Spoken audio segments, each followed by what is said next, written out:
if that stuff ever popped up, this is how it would get funded faster than everything. Genetic splicing for ED and making your dick bigger. That would skyrocket. Oh, and for hair, the top of more research would be more money would be poured into that than cancer research.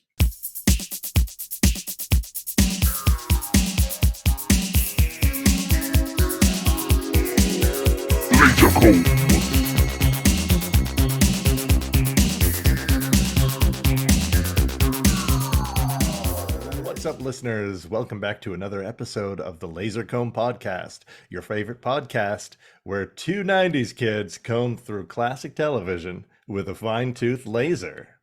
That's right. I'm one of your hosts, NeoCal. And I'm the other guy, the Siege. Mr. Siege. That's me. Today we have a special finale to our Sci-Fi Originals run of shows here on Lasercomb. And I didn't know this show existed. It's a little something called Stargate Universe. Destiny.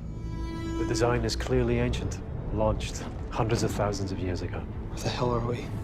Several billion light years from home. We were on a ship, but we have no idea where we are in relation to Earth. This ship could be the most important discovery mankind has made since the Stargate itself. These are the wrong people in the wrong place. We've got a lot of wounded. We need to get home.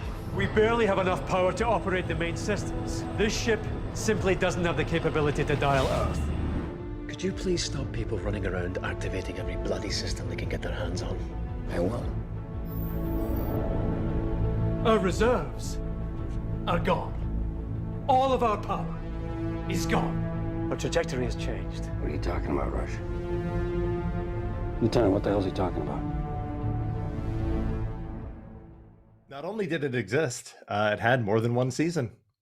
It had two. And let me tell you, the reason why it had two seasons is because it was given when the show was contracted. The creators of the show have gone on record for this. When the show was contracted, it was promised a 40-episode run. Oh, cool. By Sci-Fi Network. Okay, so they went in knowing exactly how many episodes there were going to be. With the option to renew, and Sci-Fi ultimately decided during halfway through the second season to cancel the show because the ratings plummeted as the series went on. Couldn't imagine why. Now, Stargate Universe is the episode we're talking about this week is episode 19, which is the 19th episode of the first season, Incursion Part 1, and it originally aired on June 4th, 2010. Now, the thing with Stargate Universe, and okay, I have to admit, I really like Stargate Universe, but it's a show that very much poses the question of who is this for? Because okay. Because Stargate Universe marked a grand departure compared to its predecessors, Stargate SG-1 and Stargate Atlantis, in terms of tone and storytelling. This show is much more serialized than any previous Stargate show. It's also a lot darker. It kind of there's some dark themes going on here. This show kind of abandoned the, as I think I've referred to it before, as the playful adventureness of Stargate SG-1 and Stargate Atlantis. Shit's getting real now. It abandoned that. There's no levity to this series whatsoever. It's very inspired by Sci-Fi Battlestar Galactica, a reboot from the mid 2000s. It doesn't have that fun adventure. Oh boy, I wonder what's on this planet. No. This show was very much inspired by the tone of the Sci-Fi 2003 Battlestar Galactica reboot. That kind of alienated a lot of fans. So when I say I really don't understand, because that was hype shit at the time, the Battlestar Galactica reboot. It was, yeah, but it wasn't. The show was this kind of tone wasn't why people liked Stargate. That's a good point, my dude. And so the show did have its fans. I was one of them, because I, for the most part, am kind of I like the franchise. I like the technology around it. I think you can do a lot with this concept. It doesn't necessarily just have to be like fun and adventure-y and like jokey. I think you could do a lot. So what you're saying is I you're okay with the change in tone for to something much more darker and lacking in levity like this. Yeah, I'm fine with it. Most fans, by and large, weren't. So the show kind of alienated Stargate fans, but also it doesn't really. This show doesn't really appeal to new fans either because it is so steeped in Stargate lore that you need to have like a pretty firm understanding about what's going on. So in this episode, you notice that two characters body swapped at the I beginning. did, and I thought I was just being insane. I'm sure that was probably confusing as all hell, right? One might say. A little. So there are. I'm like, why are they killing this poor man? And that's my point. So how that goes about is there's a device called the Ancient Communication Stones. Yep. Now there are these were introduced in Stargate SG-1, and it allows two people to body swap essentially. Or not essentially, quite literally, body swap. Even across like a temporary thing, or like even across vast galaxies, like different galaxies. Oh, so there is. Oh, During we covered. So there is like what's it called? There is what's that atomic reference called when two atoms or two things are like connected and bridged by any amount of space? Quantum tunneling, quantum entanglement. I got there, folks. I'm glad you did, because I had no idea where you were going with that. What the fuck is this guy talking? Okay, so there's like a weird quantum entanglement where people can switch bodies, like even across galaxies. And is it instant? Across galaxies, it is, yeah. So these That's were actually wild. these were introduced in Stargate SG-1 during the Ori story arc, and actually allowed Daniel Jackson and completely blanking on her name right now, but Claudia Black. It allowed them to actually visit one of the planets off in the Ori galaxy. I'm like looking at summary of it like here, and it's high concept sci-fi. Like I'm trying to follow. I'm watching the summary of like the episodes and seasons here. Yeah. It's high concept sci-fi. Like just based on the summary, not the episode, I could really get into this lore. The villains in this episode, the Lucian Alliance, are another thing that was introduced in the later seasons of SG-1. So if you're not like super familiar with Stargate lore, then I'm following you. You're gonna be lost. I'm following this with you now. Who is this for? Yeah, because you need to be a Stargate lore master, a Stargate fan, but to follow the plot. But it's shot and meant to be more dramatic and intense, like Battlestar Galactica. Yeah, so like I said, so it's not really going to draw in new viewers because new viewers are going to be confused because it's so steeped in Stargate lore, but also existing fans. It doesn't really appeal to most existing fans because it's such a departure from what had come before. Again, I was always fine with it. I actually really like this show, but like I said, it's a show that was kind of doomed from the start. It was very I applaud what they were trying to do with it, but it was kind of in hindsight, it was kind of wrong-headed from the start. That's fair. And it goes to show that it's just, you can't just go, here's a sci-fi show. Everyone loves Battlestar Galactica right now. They'll love this. They're very separate, right? Like very not often, I guess it's not often that Star Wars fans are big fans of Stargate and Battlestar Galactica and Doctor Who, right? Like Right. people usually have one of those things that they really like. And in fact, there tends to be that kind of we've talked about this a lot. Never, I don't know if it's ever been on an episode, but we've talked a lot, like privately, about how people like gatekeeping their type of geekdom. Yeah. Right, like Stargate versus I was gonna say Stargate versus Star Wars versus Star Trek. Stargate does not have a hand in that battle. No. And someone like me, I'm a big fan of Star Trek and Stargate, Yeah, but also don't really like Star Wars or Doctor Who. So I know. Shocking. How dare. I know so many people just like unsubscribe. Yeah, I was right gonna after say, I can said you that. imagine being a content creator and saying out loud that you don't like Star Wars and Doctor Who? That's like 90% of people that just flipped us off. I'm not saying there's anything wrong with those franchises. I'm just saying they're not really for me. They didn't jive with you. Yeah.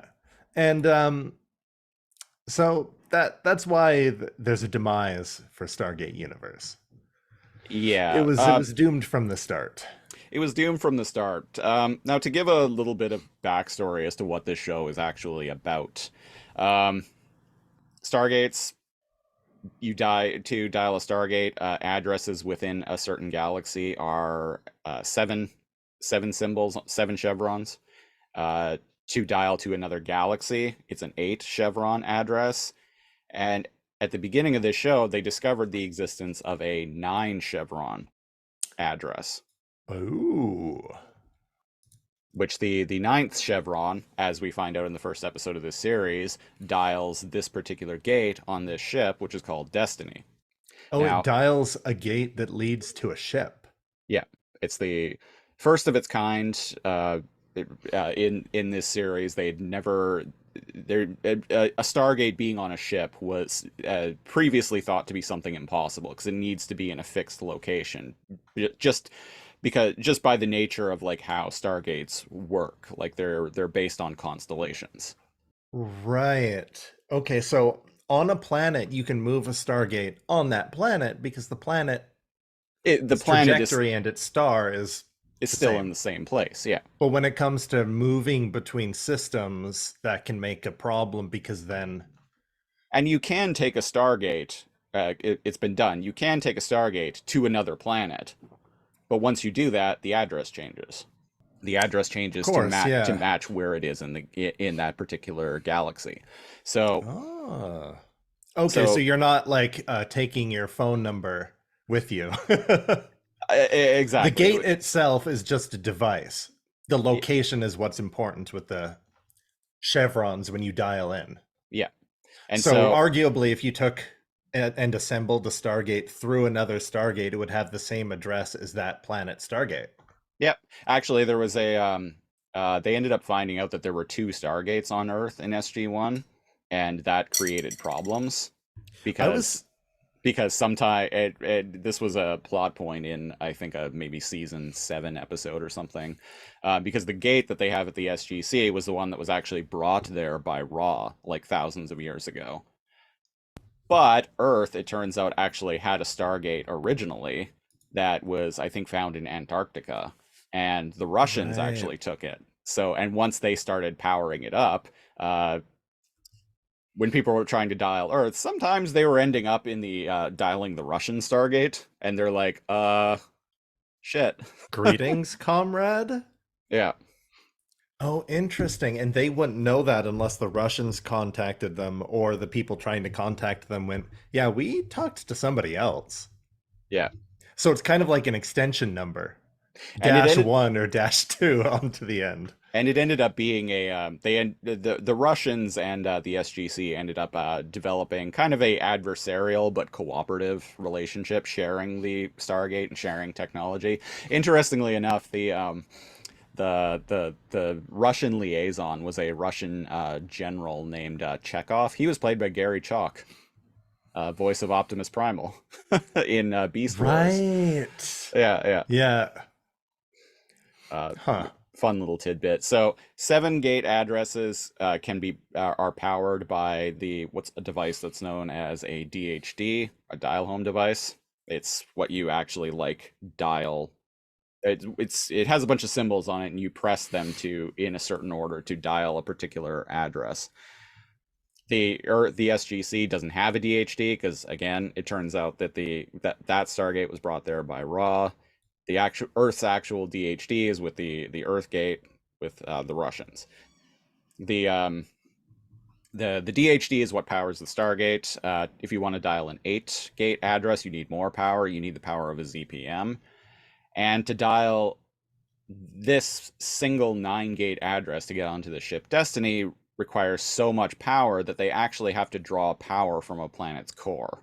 So that's what's happening at the beginning of this series. Is a character played by Robert Carlyle is I think his name's Dr. Rush, kind of a Machiavellian guy. He was simultaneously one of the main characters, but also kind of villainous at the same time in this show. He definitely had his own agenda. He had set up on this planet to the facility to try and dial this 9-gate address that he had discovered.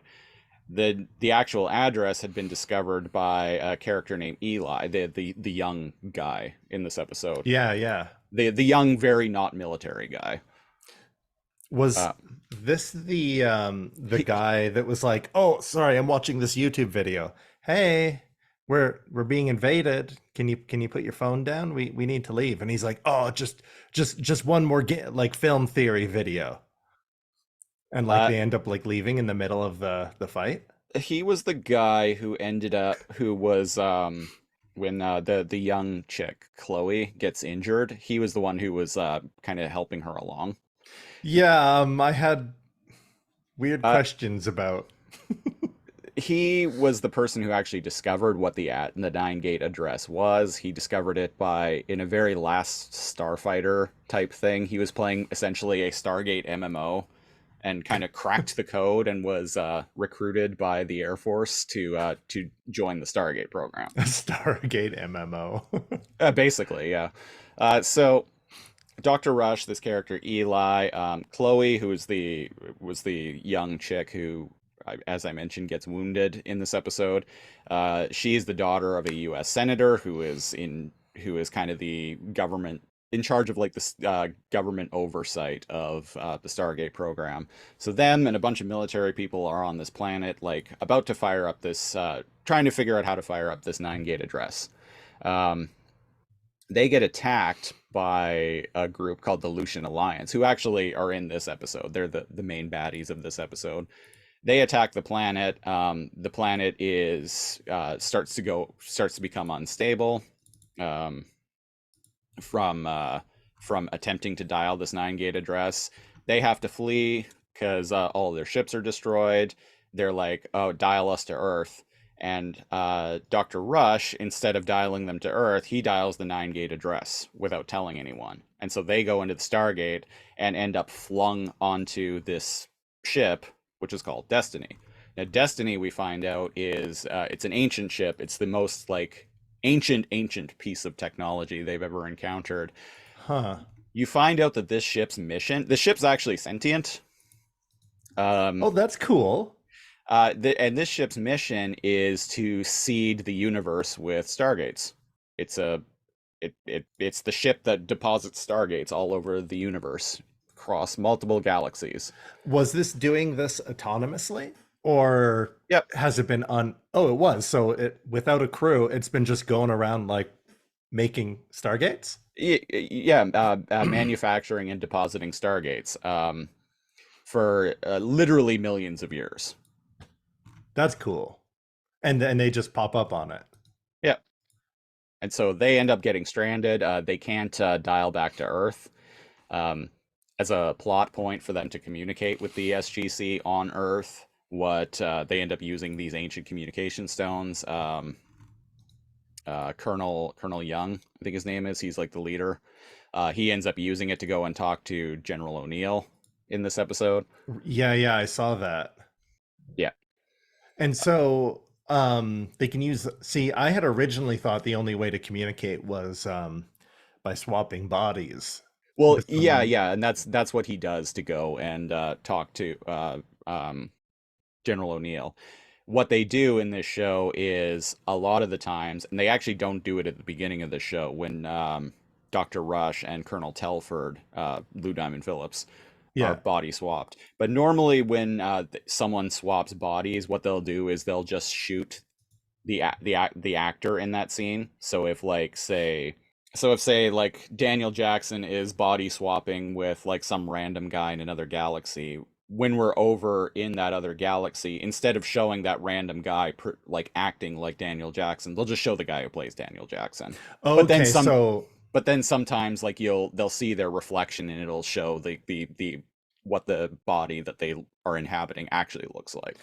okay. I had figured it was like something like that, just to make now that the viewer knows what is going on, so they don't have to act like the other actor or character. They Right. just have that actor come in and being them, but the viewer is supposed to know that they're actually in in this other another body. body, and so like the person they're talking to isn't seeing them, they're seeing that the body that they're inhabiting, but the viewer is seeing them. Yeah, exactly. Yeah. Yeah, okay, yeah. I had once I had figured that out, I was like, oh, okay, like this is how they do the communication thing. And that's Right. kind of interesting because then it means you can't just like, hail this ship and like do this. Communication extremely long distances has to be done through like soul swapping, Right. which I I don't know. I think that's really cool, and I might steal that idea for something. Oh, there you go.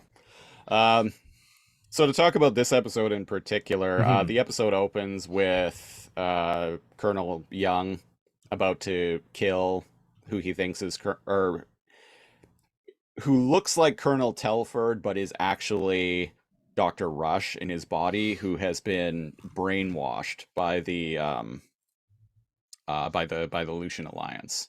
Mm. Or maybe I have that backwards. I don't know. I can't remember. Anyway, One of them is one bad guy in other guy body. Lou Diamond Phillips and Robert Carlyle are body swapped for the first little bit of this episode, and Lou Diamond Phillips, Colonel Young literally kills him in an airlock because it turns out he's under some kind of weird like brainwashing technique. Yes, yeah, and everybody's like, "Hey, what are you doing? Hey, don't do this. Hey, like think about this." And that's the first point of tension in the episode. And the episode just starts like right out of the gate with that. Yeah. No pun intended. Right out of the gate. Yeah. And yeah, I was following that. I was like, oh, okay, well, whatever they're doing. And I guess he waits a certain amount of time for like, I don't know the logic behind it or if there's a precedent on the show, but I did notice that like the person in charge who ordered this, right? He's kind of counting down and waiting for like clinical death almost, Right. or waiting for like because when they take the oxygen out of the chamber, oftentimes it's not like a matter of somebody like choking and then they're just gone. The heartbeat slows and breathing slows, and maybe it's that near death state that he was trying to reach, Right. because they do end up managing to revive him. I Yeah, thought they it was funny that they immediately started with chest compressions instead of mouth to mouth. Yeah. I was like, well, it's what he needs. You're not restarting his heart, but what do I know? I But, only have like very basic level first aid. But apparently it works. So Lou Diamond Phillips is revived, and his brainwashing is broken. He Yeah, tells it bled out of his nose because when you're starving for oxygen, you bleed from your nose. If I've known anything about media and TV shows and movies, it's that when you use psychic powers or your brain is being purged of some evil thing, you bleed out of your nose. Mm. Or something. I don't. Now, I believe in this scene, like it looks like Lou Diamond Phillips, but it's actually supposed to be, it's actually Dr. Rush inhabiting his body. Yes. It breaks the brainwashing. Lou Diamond Phillips tells Colonel Young right away. He's like, hey, the Lucian Alliance are coming. This is what they're up to, and yada, yada, yada. The British are coming, yeah. From there, so immediately, like, everyone is like really sus. Colonel Young is like, okay, like, we gotta prepare for this attack, and they're like, hey, you're just gonna believe him? How do you know that the brainwashing is actually broken? And he's like, just don't worry about it. Just trust me. Don't worry about it. What are the odds that he just pretend that the brainwashing is worn off? So back over on another planet, the Lucian Alliance have a Stargate of their own. They're drawing power from the planet's core to try and dial this 9-gate address. It ends up destabilizing the planet. Planet goes boom. They have Colonel Telford over there with them, Lou Diamond Phillips, but in Dr. Rush's body. Yes. They decide to attack right away as soon as they figure out that they've been made, essentially. They dial the gate. They go through. When the gate when Colonel Telford in Dr. Rush's body goes through the gate, it severs the connection, and they're back in their own bodies.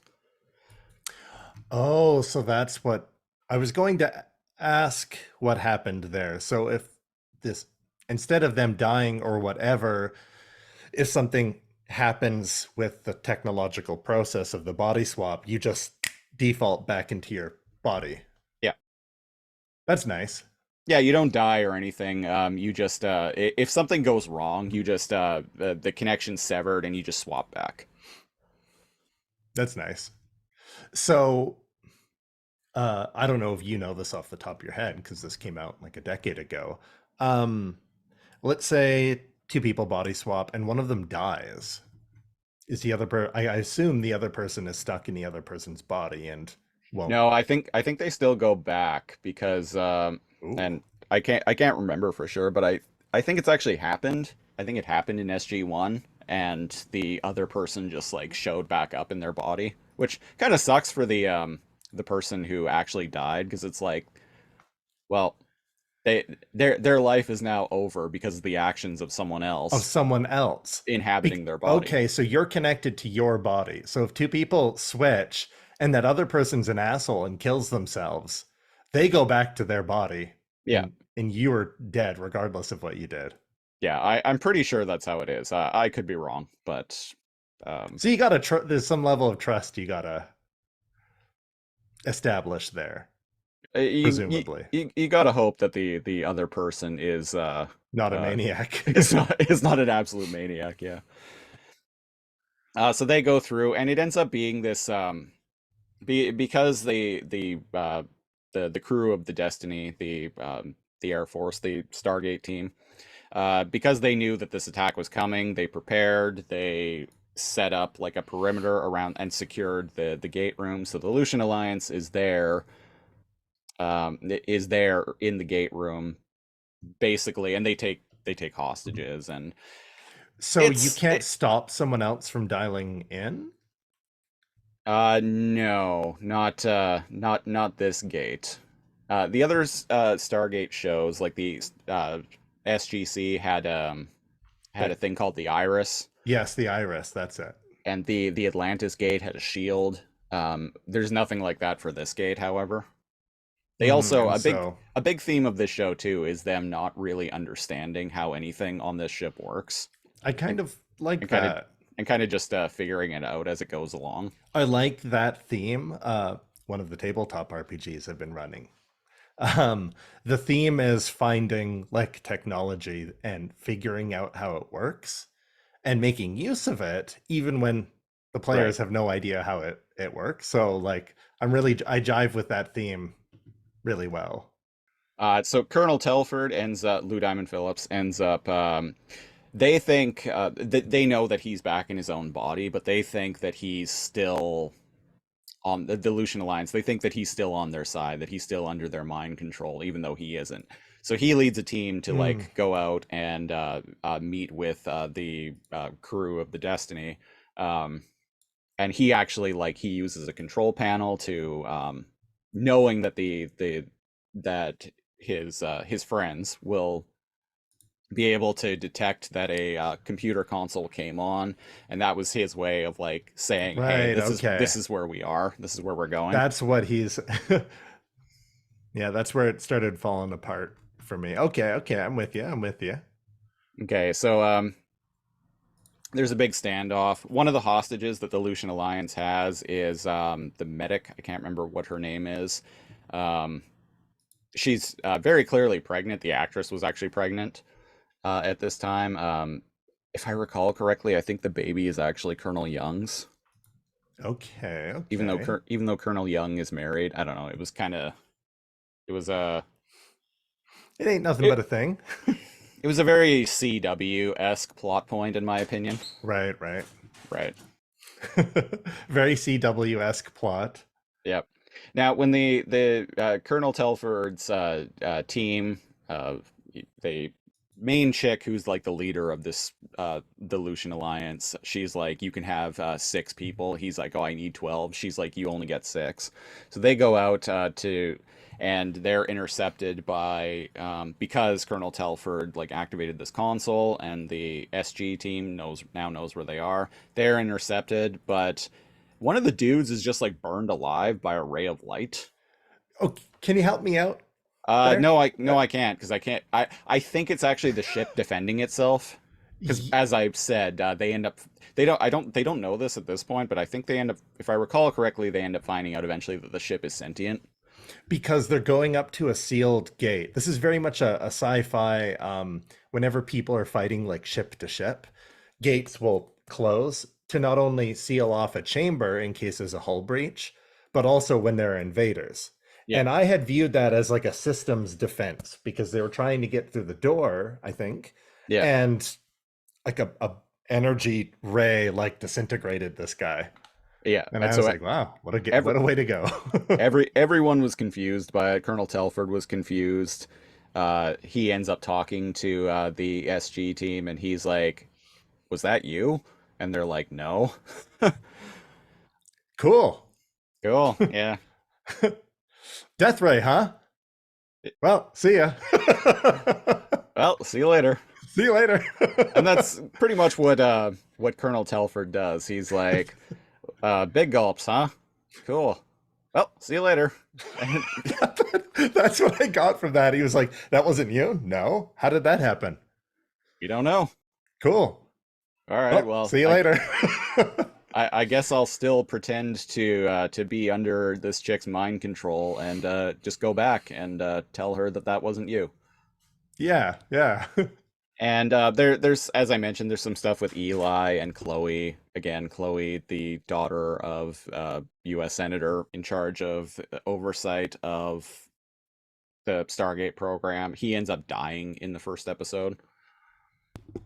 Oh, okay. Okay. Or maybe not the first. He dies early on in the series. I can't remember exactly when, but it's either like the first episode or like within the first like 2 or 3 episodes. Right, right. Okay, okay. So there's like this little subplot with them where she gets hurt and Eli's like helping her along. It doesn't matter. It doesn't... that subplot. Okay, okay. So I didn't understand their relationship. I thought they were brother and sister at first.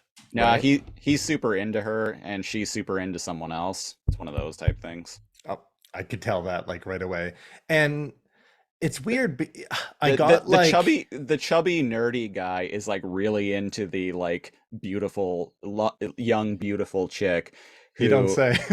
who is not into the chubby nerdy guy at all, but is actually into the big like hunky like military lieutenant. No. A plot point we haven't seen anywhere else before. Never heard of that. And not only not even plot point, just real life.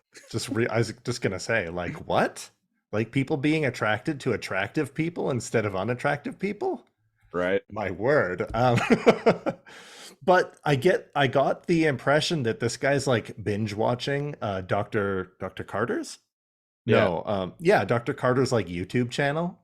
And he's like, one more minute. One more minute. He was watching Daniel videos. Sorry, Dr. Jackson's. By Daniel Jackson, just explaining the Stargate program. It's like an series of orientation videos. And I got the idea that this guy's and she's like, hey, buddy, hey, like we're being invaded. yeah, like there are people outside, they're gonna shoot us dead. Like we should go. And he's like, oh, one more minute. Oh, one more minute. And then she's like, hey, no, like we gotta go now. And by the time they go, this was the only humorous moment in the episode. They open the door and there's a literal gunfight right outside with their forces like shooting at like incoming like spec ops forces. Yeah. And they like kind of and like blumber along, and I think she gets shot at some point. She does, yeah. Yeah.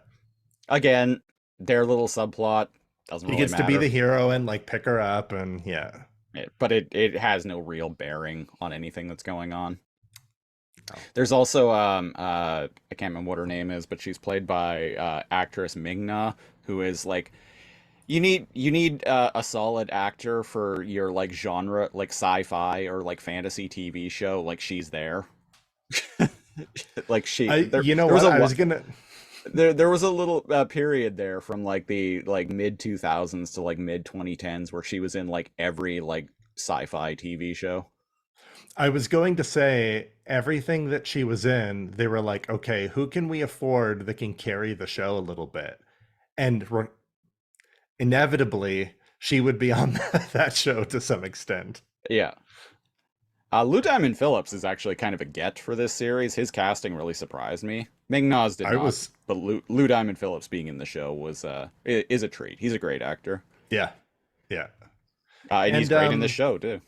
What's the like resolution of this? There's kind of like a standoff, right? Where people are like.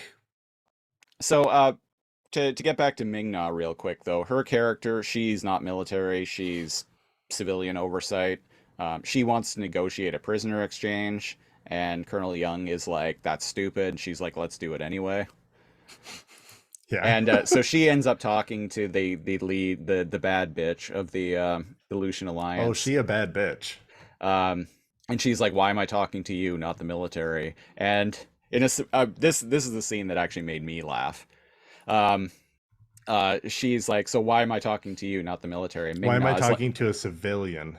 Yeah, and Ming-Na is like, oh, on our world, the military works for the civilians are in charge of the military, not the other way around. And the bad bitch looks over to Lou Diamond Phillips. She's like, is that true? And he's like, and kind of rolls his eyes at it. Yeah, well, sure, yeah. You can tell he's like, he kind of like he's like, yeah, in a very like annoyed manner. Mm-hmm. It made me laugh. Yeah, I caught that part, and I liked that part too. And she's like, okay, well, I guess if I have to converse with a peasant. Yeah. So after bad bitch is all mad because one of her people is dead, and they're like, we didn't do that. And Colonel Telford is like, yeah, that's right, they didn't do it, they wouldn't do something like that. Yada yada yada. The resolution to all of this is there is no resolution, because this is part 1 of part 2. It sure is. And it basically kind of just ends with like, well, we're running out of time and we got to do something. Yeah. And what that is, we don't know. We don't know. Because it's part 1 of the season 1 finale. Yeah. And well, I guess with that being said, I will ask the Siege himself. Yep. Siege, you literally just got a random episode of Stargate Universe. Yep. Would you tune in next week? I did, actually. Back when this show was originally airing, I watched every episode as it aired. So yeah, I would. Still, I've been meaning to go back and rewatch through this series lately, especially since it's been over a decade now. Yeah. Oh, okay. And I do own the show on DVD. Exactly. Yeah. Yeah. What about you? No. No. No.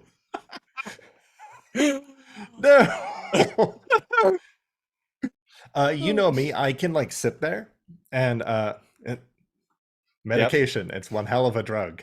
And despite when it's like a job or when it's like an interest or something for the podcast, I can switch my ADHD gears and go, okay, let's like pay attention to this. Oh my God. Despite the fact like 80% of the episode is like dudes like being like ho ho ho ho and like shooting guns down like spaceship corridors. It's so boring. This episode is very drawn out. Oh, it's so boring. It's so drawn out. This didn't need to be a two-parter. This didn't need to be 40 minutes. There's 4 minutes of like dialogue and action that matter. And then a lot of like dramatic like suspense. The suffocation scene at the beginning feels like 15 minutes. Oh, we didn't even touch on the fact that at one point Colonel Carter shows up in the Daedalus to like try and save Oh yeah. Dr. Rush from the Lucian Alliance, but then as the planet starts destabilizing, because they dial the 9-gate address and the planet was going to explode. Yeah. Because it was destabilizing the planet's core. She's like, well, time to get the fuck out of here. And she actually had to abandon two of her F-302 Oh, fighters. right. That's right. Yeah. Because, you know, they were trying Certain to... death, huh? You know, they were trying to boost ratings in this show because because they got Colonel Carter, General O'Neill. I noticed. And a little video cameo of little Daniel YouTube Jackson. of Daniel Jackson. Yeah, I was like, oh wow, they're pulling spare no expense for the finale here. Yeah, they're really trying to boost ratings here with this. Oh man, nothing could sell me less on watching another episode of a TV show. Fair I enough. haven't said that on the Lasercomb podcast until now. Because when I see all of these familiar things that hook me, it just makes me want to watch SG-1. Like I just rather just go back and binge SG-1. So yeah, that's fair. And as I mentioned at the beginning of this episode of the podcast, show isn't really for anyone. It alienates except you. Except me, apparently. It alienated most existing fans, and it's too like knee deep in Stargate lore that it's almost impenetrable to new viewers. So it's a show for like literally no one. Yeah, and indeed, somebody that's like off and on, watched a lot of SG-1, not all of it, didn't really watch Atlantis. Yeah. Right? Fan of the movie though. This ain't for me. I'm one of the people it's not for. Yeah. Fair enough. Well, that was episode 46 of the Lasercomb podcast. Best way to support the show is go to patreon.com/lasercomb, LAZORCOMB. At the single $5 tier, you get bonus preamble audio, you get commentary tracks, you get our news show, Lasercomb Tonight, and you also get to pick a show for us to review a random episode of on this very podcast. So go to patreon.com/lasercomb, or you can follow me on Twitter at lasercomb, spelled the same way. And Cal, you are at? And I am at NeoCal on Twitter, NEO_KAL. We're going to be back next week with another theme that was chosen by our patrons over at patreon.com/lasercomb. It is, I put up a poll for what people wanted to see the theme of this podcast to be in the month of September, and what ended up winning out was educational shows. That's right. Yeah. September, back to school time. Kind of makes sense, right? Oh yeah. Yeah. Never even thought about that, but yeah. Yeah. So it's fun that that's what actually won the poll. So the first educational series that we have settled on is Where on Earth is Carmen Sandiego? That's right. Not to be confused with Where in the World is Carmen Sandiego, the children's game show. Yeah, the children's game show that aired on PBS in the early 90s. This is an animated series that aired on Fox Kids from like between 1994 and 1996, I think. It wasn't a show. I really liked the game show. I didn't watch the cartoon too much. Same, here and there, like a couple episodes. I think I saw commercials for it more than anything else, to be honest. You know what? Yeah. So to figure out what episode we're going to watch, we are going to go to the old trusty random number generator. So I'm going to hit the old number generator. Going to hit screen share here. How many episodes are there? There are 40. So random number generator, one random numbers between 1 and 40, and here we go. 32. 32. That is season 4, The first episode of season 4, Oh. The Trial of Carmen Sandiego. Oh, shit. Interesting. Oh. She's on trial for stealing the Magna Carta. Fun. It should be good. That show is available to watch in its entirety for free on YouTube. So it'll be Join us. we will spare no expense, damn it, when we watch that's this show. right. When we watch this show for free on YouTube. Anyway, Spare no expense. we'll be back next week with that. And until then, I've been The Siege, one of your hosts. I've been NeoCal. Thanks for listening. We'll catch you next week. Bye. Take a trip to another dimension.